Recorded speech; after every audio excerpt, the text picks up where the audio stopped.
The Tennis Gambling Podcast on the Sports Gambling Podcast Network is brought to you by, once again, Arctic Fantasy, because you can get up to $1,000 deposit match with Simon Arctic Fantasy with the promo code SGPN.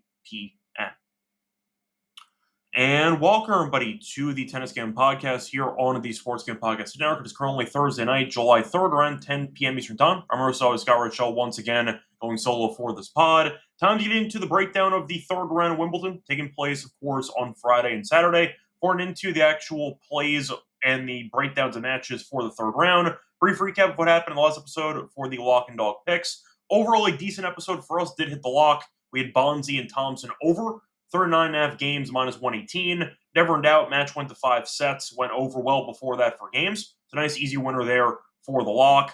For the dog, not even close, had Quinn to win, and both players win a set of plus 174, as Quinn did get buried, as he ended up losing in straight sets. Complete no-show by him. Majchik was great, and Quinn got destroyed. But either way, picked up a nice win for the lock. Ended up breaking even, basically. Look for a winning day here in the third round. Anyway, before we get into the actual breakdown of the matches in the third round, a reminder that you can help support the show by leaving a like and subscribing to the YouTube channel. Plus, a reminder, check out the actual, podcast on Spotify and Apple for audio formats only. When you do so, check out the podcast. I'll leave a rating and a review when you do check out the podcast on Spotify or Apple. Plus, a reminder, check out the merch store because we have a lot of great tennis content on the merch store. Shirts, sweatshirts, and mugs. High quality, very affordable. Check that out. Plus, a reminder, you can find all of the picks and podcasts for the network, not just this show, but for the other shows in the network in one easy location. Check out the SGPN feed on Spotify or Apple. And also check out the SGPN app. Free to download. And we have all of our picks and podcasts there as well. Anyway, starting off with the actual recap of the second round of Wimbledon. Overall, a couple of more upsets, but not nearly as intense in terms of upsets as the first round. So Norrie ended up beating Tiafoe in 4. That was an upset there as Tiafoe was ranked.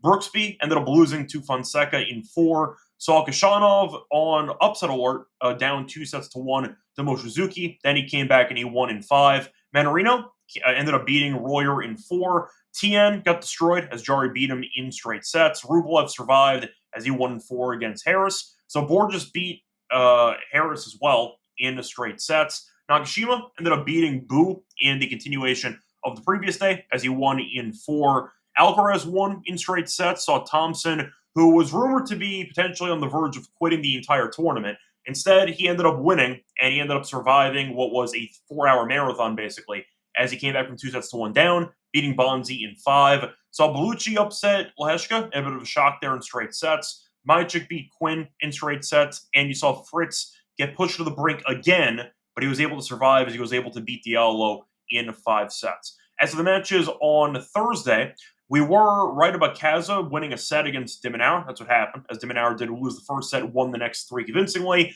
Caboli beat Pennington Jones in straight sets. Saw Mentic beat Giron in 4. You saw Kikmanovic beat De Jong in 4 as well. Dimitrov outlasted Moutet. Fun matchup there. 3 separate 7-5 sets. Kind of rare, but either way, Dimitrov won in 4 sets. Fekina beat Dzanchop in 4. Saw Munar beat Fuchsovic in straight sets. Rinderknech outlasted Garin as he won in 5. Fresh off the 5-set win against Zverev in the previous round. You saw Felix lose to Struff, which is not nearly as surprising as you might think, because you know that we're a lot lower on Felix on this podcast than probably other people. But Felix had some opportunities in the second set tiebreak, choked them away, and then they resumed play today, and he had nothing as he lost in 4 sets. Djokovic went God mode. He only lost 5 games the entire match against Evans, destroyed him, won the final set in a bagel. So Holmgren won a very weird and fun match, as every set besides one was a tiebreak. You had a 7-6, a 6-7, a 6-7, a 7-5, and a 7-6. Montes actually had a couple of match points, did not convert, and then eventually saw Holmgren win in a final set superbreaker, 10-5. Fun matchup there, good for the youngster, as he was able to get into the third round for the first time in Wimbledon. But a crazy match featuring a lot of drama, and it took about 4.5 hours. But a nice win for Holmgren in that one. So Darderi beat Ferry in straight sets. Saw Martinez beat Navone in straight sets. Saw Nakashima beat Opelka in 4.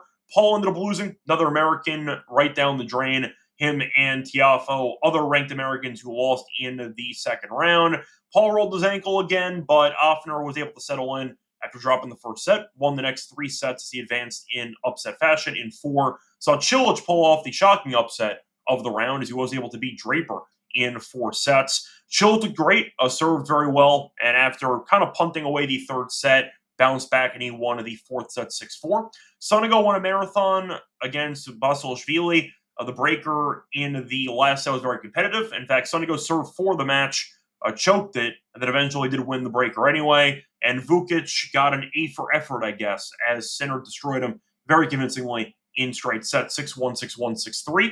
Nothing you really do. We know that Sinner is on a different planet compared to him, and Vukic got destroyed. So once again, you had some drama, a couple of ranked players losing. Draper going down was the shocker of the entire round as Cilic turned the clock back. Cilic was able to win a grass challenger about a week or two ago, kept it rolling, and he was able to win this match against Draper as a shocking upset. We thought he would win a set, but either way, point is we didn't think he'd win the match, and he did. So nice job by Cilic. The draw completely opened up, and you're going to see how far he can go. Yes, it is the Djokovic quarter, so Joker is thrilled at Bublik and once again Draper losing already before the start of the third round. But either way, point is you might see maybe Cilic making a run. Who knows? We'll see what happens. But either way, checking out the comment section here, see a couple of usual suspects here. I see D. Johnson saying he made $200 betting on tennis today. Congrats, nice job with the winnings. See John stopping by. I see Leonard stopping by as well.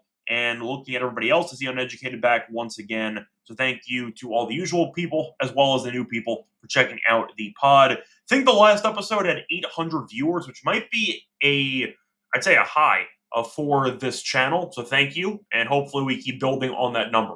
Anyway, starting off with the actual matches for the third round. I'm going to do a couple, then we'll do a break for an ad. Starting off with the first match here, you have Rublev against Manarino. Now, Rublev's minus 315. Manarino is plus 235. For the spread, you have minus 4.5 for Rublev, plus 4.5 for Manarino, and the over-under is at 38.5. Now, for that, Ted, it has been quite lopsided in favor of Rublev. Rublev is currently 5-0. He's he's 3-1 lifetime against Manarino, and all 3 wins were in straight sets. Beat him in Shanghai 2023 in straight sets. Beat him in Astana in straight sets. Did lose to him in Moscow in 3 sets. Ended up beating him in Moscow in straight sets 2019. So the point is Manarino has really not had much success against Rublev in the past. We'll see if he can do a better job this time around on grass. He's been good so far in the event. Went through qualifying, only dropping 1 set to 2 in the final round of qualifying. Beat O'Connell in straight sets and ended up dropping the 3rd set to Royer. Came back and won the 4th. So Manarino's been good overall. As for Rublev, he's been fine too. Did drop a set to Desir and did drop a set to Harris, but he's definitely been looking pretty good. Question is, can Manarino keep this match somewhat competitive? Maybe for a set. I think I'll pick Rublev to win and both players to win a set. He could potentially win in straight sets. I acknowledge that. But I think Rublev should be able to overpower Manarino over the course of this matchup. Yes, I know Manarino's comfortable on grass. I'm aware of it. But I do think you're looking at Rublev, who's in good form, be 2 pretty decent opponents here in the first 2 rounds. I think that Rublev's in a good spot to keep the momentum rolling. I do think Manarino, despite winning in the first 2 rounds, had weak competition against O'Connell and against Royer. So I do see a step up here for Manarino. I think eventually the clock will strike midnight. I think maybe he wins a set, but I don't mind maybe the set spread for Rublev in this one. If you want to go for the set spread, you can find the minus 1.5 sets available at about minus 140, give or take. I don't mind that. I think he wins in 4. If you want to go for Rublev to win and both players to win a set, you can do that too at a plus money price. If you wanted to find that, you can find that available, pulling it up right now, at around plus 130. I don't mind that. Give me Rublev in 4 as my thought for this matchup. Moving on to the next matchup, you have, we can jump around a little bit. We are going to go with Majcik against Rinderknech. For this one, Rinderknech as a favorite, but not by a lot, minus 125. You have Majcik at plus 100. For the over-under, I see 42.5. You have, for the game spread, minus 1.5. For Rinderknech, plus 102. You have Majcik plus 1.5 at minus 134. Now, Rinderknech has had a very rough go of it in terms of having easy matches because he hasn't had any. He's had a couple of marathons, 1-5 against Zverev, 1-5 against Garin. So not exactly a great scheduling spot for him in the tournament so far. As for Majcik, he's been looking good. Beat Berrettini in 5, and ended up destroying Quinn in straight sets. So based on the schedule, it is a good spot for Quinn. you might look at the matchup and ask yourself, if one of these guys beats Zverev and ended up winning the next round, why is he such a small favorite? And the argument would be based on the lack of proper rest and recovery time entering matches. I think Rinderknecht might run out of gas here. He had a pretty rough go of it for parts of that green match. I think you're looking at what should be a very close battle against Mychik. The over makes sense, but it is very high. I'll go with the, once again, dog here. I think it's a coin flip. I don't mind Mychik winning in either 4 or 5. I think it'll be close. I think you can find some value if you want to go for Mychik to win and both players want to set. I don't see either guy winning in straight sets. So if you want to go for that approach, you can find, sorry, pulling it up right now. You can find Mychik to win and both players to win a set available at around plus 200. I like that on FanDuel. I'll take that as a main thought for this matchup. Before we get into the remainder of the match we're going to talk about for the third round, reminder brought to you by our sponsor, which is, once again, Circa, because they're still hosting the Circa Millions and Circa Survivor contest. You can enter with $21 million in guaranteed prizes. There's no rake. If the entries go above the guarantee, all money will go to the prize pool, no matter how much they go over the initial $21 million in guaranteed. Circa Millions, though, pick 5 teams ATS, and you can do that each week. Go for the Ultimate Survivor contest with the Ultimate Sweat. You can enter that too. Also enter the Circa Grandissimo, a Survivor pool with a 100K entry. Let's register in person at Circa Sportsbook in Vegas. And also a reminder, you can sign up in Vegas and play from anywhere. You get the help from SGPN's official proxy. Go to footballcontest.com, use the code SGP to get $50 off your proxy fees. We're also brought to you by MyBookie, because they're available a ton of locations. Use crypto for deposits. You can also use it for MLB, for WNBA, for tennis, for golf, you name it. Also use it, once again, for a ton of different locations, which could help you deal with some potential legalized sportsbook issues in your actual state. When you sign up, though, for your new account, use the code SGPN to get a 100% match up to 1K. Terms and conditions apply. The promo code SGPN. Welcome back, everyone, to the Tennis Game Podcast. Time to keep rolling here with the third round breakdowns here for the matches. Moving on to the next match we're going to talk about. Going to skip over a couple. We have Borges against Khachanov. Khachanov's about minus 280, give or take. And as for Borges, he's around I see plus 200, give or take. But chop around, you find better numbers. Minus 4.5 for Khachanov, plus 4.5 for Borges. The over-under is at 39.5. Now, Khachanov has been winning, has not looked that great. Mochizuki took him to 5 sets. Khachanov looked awful over the course of the early stage of the matchup. Got by. Pretty fortunate to actually win that second set breaker, but he was able to win that, lose the third set, won the fourth and the fifth. Beat McDonald, though, in straight sets. So getting mixed signals from Khachanov. One great match, one bad match. We'll see how he looks in this one. For Borges, he's been good. Ended up winning in 4 against Rondolo, beat Harris in 3. He's been good so far in the event. Now for the head-to-head, faced off one time a couple years ago in the French Open. Khachanov did win in 4 sets. Do I care? Not really. Borges has gotten better since then, and he has looked pretty good on grass so far. For the matchup itself, broken record, I think that Khachanov can win. I think he might lose the match in theory. I think Borges is actually alive to make this match very close, but I think that for the value, I'll go with the over in this one. I think it'll be close. Khachanov has been hitting some unforced errors, and we do know that his actual game plan can be quite one-dimensional. He's going to stand behind the baseline and try to outlast the opponents. Unforced errors, though, could be an issue. I think Borges has some variety that can frustrate Khachanov. An upset could be on the cards here. I'll go with the over instead. Give me at least 4 sets, maybe a breaker in there. But I do see around 39.5 or 40.5. I think that total actually feels kind of low. I'll go with the over for that one. Anyway, I'm moving on to a question here. I see a question from Andrew. Is there value on Fritz to win the quarter at plus 125? What about Alcaraz, Sinner, and Joker at plus 134? The Alcaraz, Sinner, and Joker one is going to sound completely free to me because I don't see anybody beating any of those 3 people, especially after our Joker looked against Evans in the second round. I think he was in a good spot anyway, but Draper lost 2. Joker should coast. Sinner should coast. Alcaraz should coast. Plus 134 sounds good to me. I think that's a pretty good plus money price. For Fritz, it's tricky because he's winning. A lot of guys in his quarter have already lost, but he's gone to 5 sets quite often recently, so I question the overall stamina for Fritz moving forward, but I do think he should win it at plus 125. Would I bet that? No. I would rather bet the 3-person parlay of Alcaraz, Sinner, Djokovic, pure chalk in the quarters. Plus 134, I like it. I don't see either of those guys losing. So once again, I'll go with that instead at plus 134. Moving on to the next actual match we're going to talk about. The matchup between, we'll go with Jari against Fonseca for this one. So Fonseca's decent favorite. He's about minus 220, give or take. Shop around though, you can find different numbers, but I see around plus 220. For Jari, I see plus 180 for the spread, minus 3.5 for Fonseca, plus 3.5 for Jari. The over-unders at 40.5. Now, Jari has been very good so far in the event, went through qualifying without dropping a set, beat Rune in a 5-set marathon, then ended up beating Tien comfortably into the second round.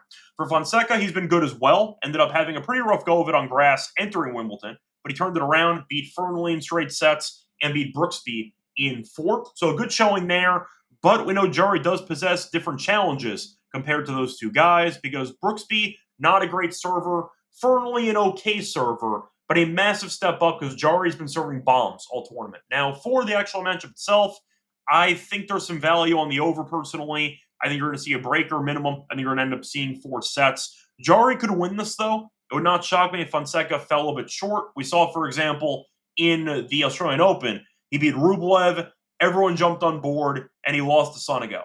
I'm not saying that Jari is the same level of that actual situation, but I think you're looking at Fonseca, who's constantly overvalued by sportsbooks, and I do think that Jari's serve can equalize the actual talent disparity between these two players. So I don't mind maybe going for Jari, a team total over maybe, if you want to go for what could be a marathon. I see a breaker, though. I see a lot of pretty long sets. Give me the over for the games here at around 39.5 or 40.5.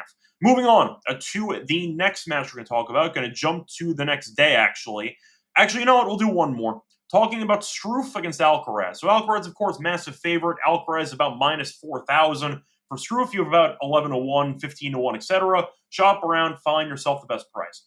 Now, for the spread, minus 7.5 for Alcaraz, plus 7.5 for Struff. The over-under for team total is about, 19.5 for Alcaraz for this matchup, plus 120 on the over. The under is minus 162. For Struff, you have 11.5. The over is minus 130. The under is about even money. And for the over-under in games for the matchup, the over-under is set at about 31.5. Now, for that, Ted, it's been close, actually. Alcaraz has won most of the meetings, but none of them have been easy. Faced off in each of the last 3 meetings.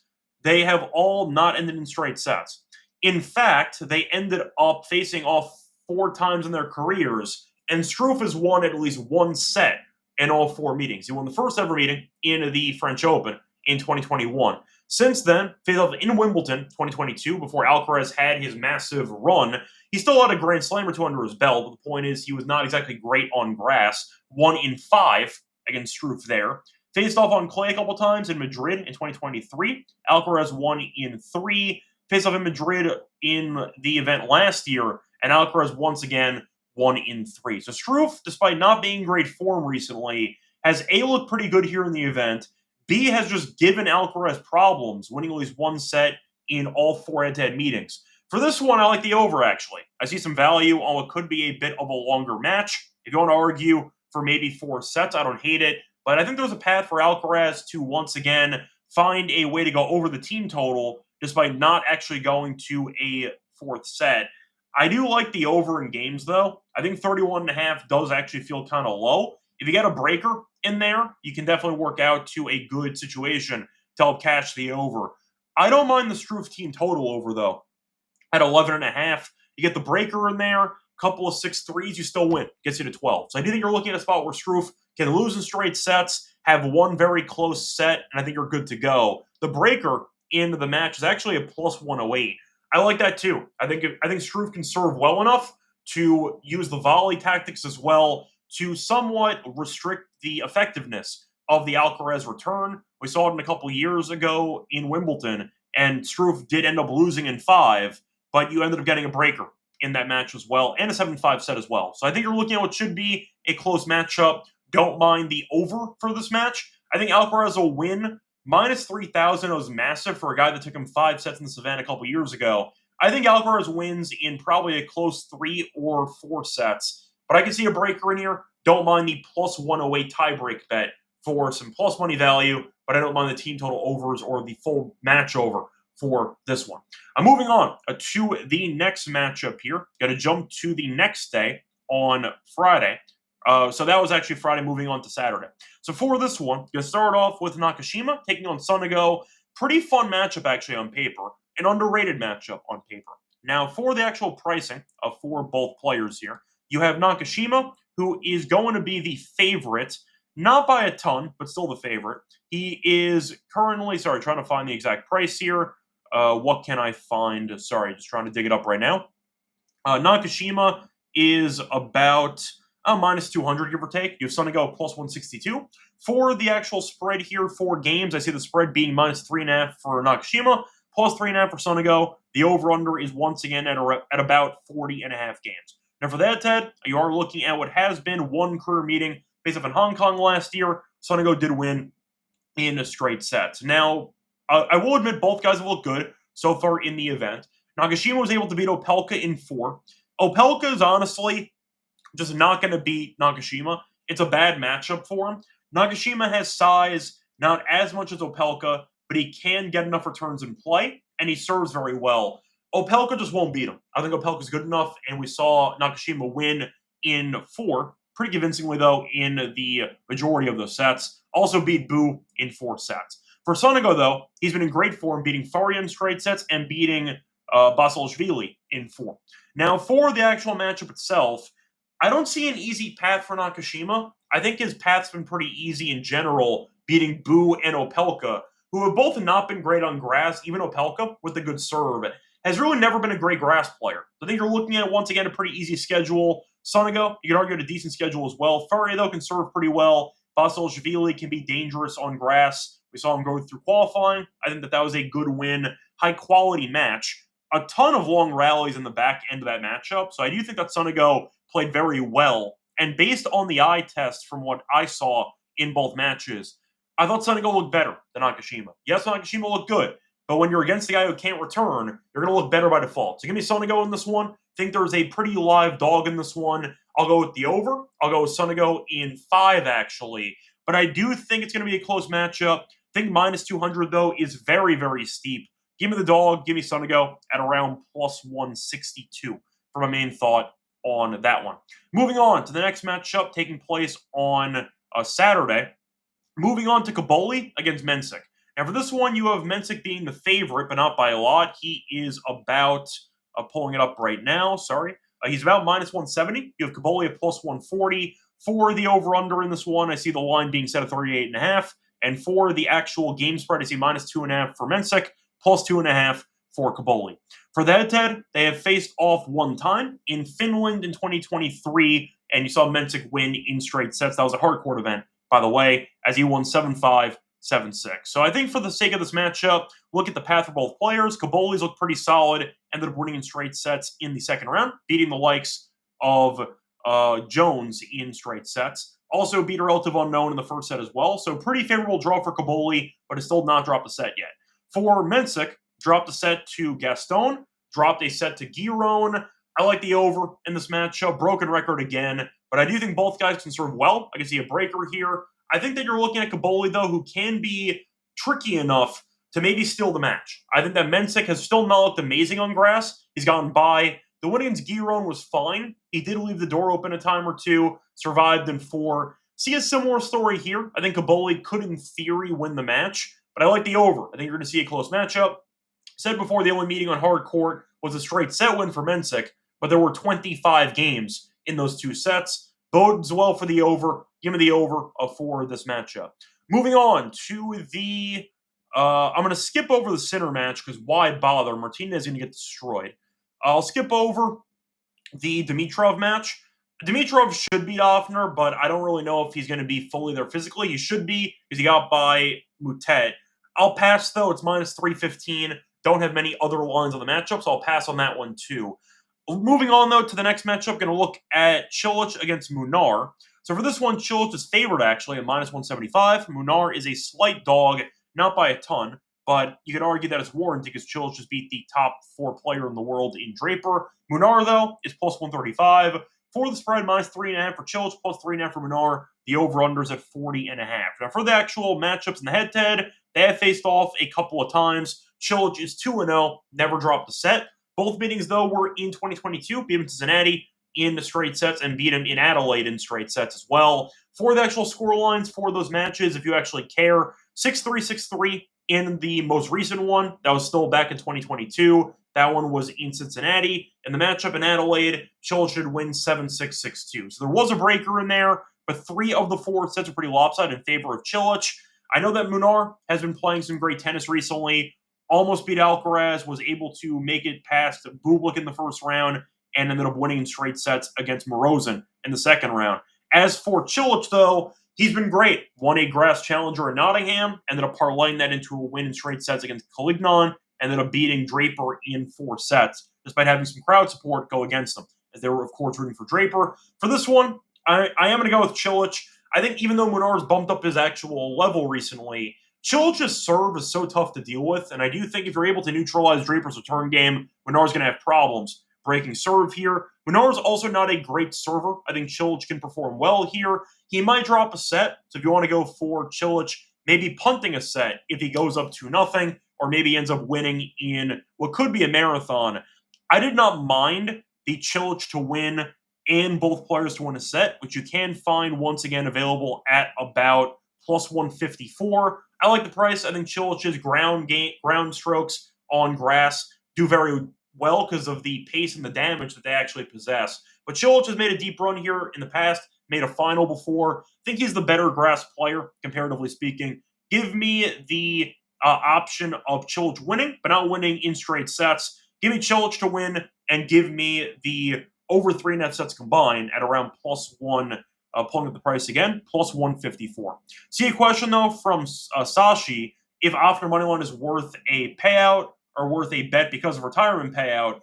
Maybe. It is Dimitrov we're talking about, so if there was a guy that would potentially get injured after having a 4-set marathon, it would be that guy, so maybe. Offner didn't look amazing to me against Paul. I thought Paul underachieved. He rolled his ankle, which didn't help. But Offner was able to serve big when he needed to. The first serve percentage, though, is always a weakness for his game. I think he loses, but Dimitrov's a big enough head case to get injured and to potentially just roll over in the matchup. So I can understand where you're coming from. I'll pass, though. I think Dimitrov would win, barring injury, if I had to predict that matchup. Anyway, it's going to wrap it up for the actual discussion for the third round of Wimbledon. Time to move on into the lock and dog picks. Before we get into the actual plays, a reminder they're brought to you by our sponsor, which is Arctic Fantasy, because they're doing Best Mania happening all summer long, giving away $5 million in prizes, including $15 million in prizes, including $2 million to first place. No waiver wire, no arguments about trades. Best ball is the best way to play fantasy football. Also, use Underdog for Pick'em contests. When you sign up, though, use the code SGPN to get a special pick and times that offer up to $1K in bonus cash. Visit promo code SGPN. We're also brought to you by Rhythm because they just dropped a game-changing feature called Power Trends, which are additive patterns. Those models consistently want it, and they give you a high ROI. They give you picks, so you can just tail them if you want to, and their hit rate's pretty high. A reminder, though, Power Trends are updated every day. They're suits of Rhythm, and you can also use it for great data-backed picks. When you download the app, though, check out Power Trends, start betting smarter, and also try to for free for a week with a 7-day free trial for sportsgamebikes.com/rhythm to get your 7-day free trial. Sportsgamebikes.com/rhythm to get your 7-day free trial. Welcome back, everyone, to the Tennis Game Podcast. Went to the third round. Time to move on into the lock and dog picks. Now, for the lock and dog, I'm going to go with a pretty unique parlay for the lock. I'm going to go with a prop with a pretty heavy money line to reduce the actual juice on the prop. I'm going to go to the Djokovic match and the de Minaur match. Give me de Minaur money line against Holmgren, parlayed with Joker and Kekmanovic under half a breaker at minus 130 in the two-pick parlay. They faced off in 8 sets in their careers. Joker and Kekmanovic have never had a tiebreak. Joker was amazing against Evans. I do think that Kekmanovic, who's been serving fine, is just innate for a world of hurt here against Joker. He's never beaten him before. He's only won a set one time. Joker tends to dominate these matches quickly. Faced off in Wimbledon in 2022, and Joker did win in straight sets. He only dropped 7 games in the entire match. I think Joker rolls here, but I think that him being a minus 230 favorite sounds about right. I think you could argue maybe he even loses a set if he loses focus. The point is, Kekmanovic, I think, will not go to a breaker here. I think it'll be similar to the Joker match against Vukic.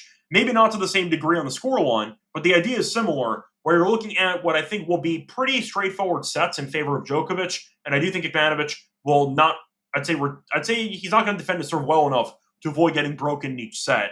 I do think you're looking at a good spot to back the head-to-head trend here. Looking at the actual sets for Kecmanovic, 13 of his 14 grass sets recently have not ended in a tiebreak, so I do like the price there. It's about minus 160, minus 170, but if you throw in the de Minaur money line, it does drop to minus 130, so I'll do that. Now, Holmgren has had a Cinderella run with their qualifying. He has gone to the brink in almost every single match, but it's his first ever third-round match at a Grand Slam. He played against Makic in the second round, fought off multiple match points, came back and won. The problem was 4 of Holmgren's first 5 Wimbledon matches, including qualifying, have gone to a deciding set. He played 4.5 hours against Makic on Thursday. Fatigue could be an issue. De Minaur to drop a set to Kaza, but he coasted, won a bagel in the final set. De Minaur, though, is a great returner. He can force Holmgren to extra rallies, and I think fatigue can play a factor if this match goes distance. Give me De Minaur parlayed with the under half a breaker in the Joker match at around plus 130 for the 2-pick parlay is my lock. For my dog, I'm going to go to the Fritz match against Fokina. Deja vu match faced off in Eastbourne about a week ago, and you saw Fritz beat him in the semis in 3. Give me Fritz to win, and both players win a set at plus 132. Fokina has given Fritz some problems, but Fritz is much better on grass. Fritz, though, has had a couple of marathons. 5 of his last 6 matches have not ended in straight sets. Each of the 2 Wimbledon matches so far have gone to 5 against Perricard and against Hallis. So not Hallis, against Diallo in 5 sets as well. I think you're looking at what should be a fun matchup. I think Fritz will take his foot off the gas for one set. Fokina, though, is a worse server than, once again, Diallo and Perricard. So Fritz might get into a couple more return games, which is why I think he's going to win the matchup. But Fokina did just win a set against him on grass a week ago, and you look at the head-to-head, Fokina's been good at making it difficult for Fritz. Fokina has won at least one set in 5 to 6 career meetings, and on top of that, once again, they face off in Eastbourne in the semis a week ago, and Fritz won in 3. I think Fritz once again survives, but does not thrive. Fokina's been good. He's in good form. I think he'll win at least a set, but I do think that Fritz will eventually use his serve and his weapons and firepower to eventually just overwhelm Fokina, which we saw in that 3rd set in Eastbourne about a week ago. Give me the same script. Give me Fritz to win in 4 or 5. So once again, the plays here for the 3rd round. The lock's going to be on a 2-pick parlay. I'm going to go with Djokovic under half a breaker, parlayed with de Minaur money line at minus 130. For the dog, I'm going to go with Fritz to win the match, and both players win a set at plus 132. I think Fokina hangs around, but I think that Fritz gets through. Give me the dog here at plus 132. It's going to wrap it up with the show, though. We're back once again for the 4th round of the Wimbledon card. A reminder, if you are living in America, happy early July 4th. Till next time, good luck to all of you, and all